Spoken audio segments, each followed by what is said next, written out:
Actes 1 à 2. Mais vous allez recevoir une force, celle de l'Esprit Saint qui descendra sur vous. Alors vous serez mes témoins à Jérusalem, dans toute la Judée et la Samarie, et jusqu'au bout du monde. Après que Jésus a dit cela, il monte au ciel sous les yeux de ses apôtres. Ensuite, un nuage le cache et ils ne le voient plus. Mais pendant que Jésus s'éloigne, les apôtres continuent à regarder le ciel. Tout à coup, 2 hommes en vêtements blancs sont à côté d'eux. Ils disent aux apôtres : « Hommes de Galilée, vous restez là à regarder le ciel. Pourquoi donc ? Jésus vous a quittés pour aller vers le ciel. Et il reviendra de la même façon que vous l'avez vu aller vers le ciel. » Le groupe des apôtres.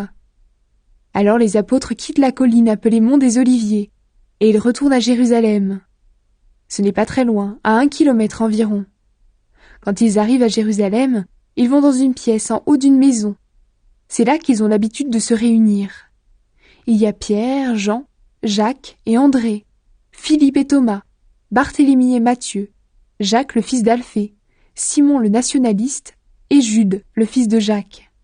Tous pris fidèlement d'un seul cœur. Avec eux, il y a quelques femmes, Marie la mère de Jésus et les frères de Jésus.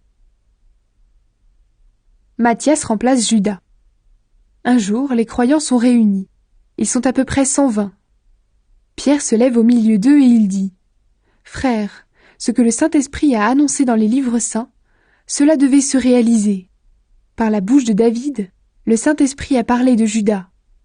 Ce Judas est devenu le guide de ceux qui ont arrêté Jésus. Pourtant, il faisait partie de notre groupe d'apôtres, et il avait reçu sa part de travail comme nous.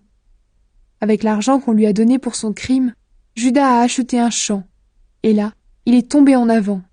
Son ventre s'est ouvert, et tous ses intestins sont sortis. Tous les habitants de Jérusalem ont appris cela. C'est pourquoi, dans leur langue, ils ont appelé ce champ Akeldama, c'est-à-dire le champ du sang. Dans le livre des psaumes, on lit que sa maison devienne vide et que personne ne l'habite. On lit aussi un autre homme doit le remplacer dans son travail. Des hommes nous ont accompagnés pendant tout le temps où le Seigneur Jésus a marché avec nous. Depuis que Jean l'a baptisé jusqu'au jour où il est monté au ciel.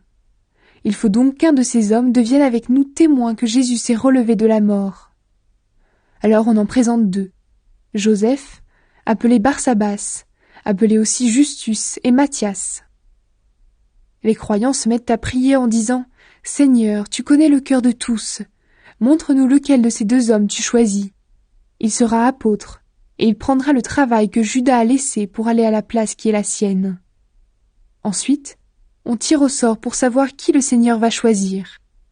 C'est Matthias qui est choisi, et on l'ajoute au groupe des 11 apôtres.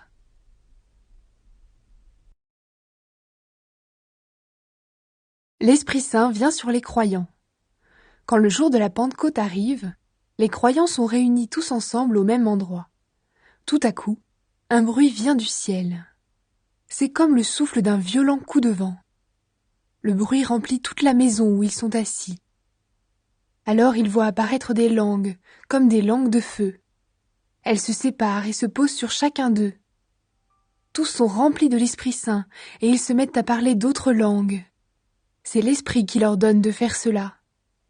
À Jérusalem, il y a des Juifs venus de tous les pays du monde. Ce sont des gens fidèles à Dieu. Quand ils entendent ce bruit, ils se rassemblent en foule. Ils sont profondément surpris, parce que chacun entend les croyants parler dans sa langue.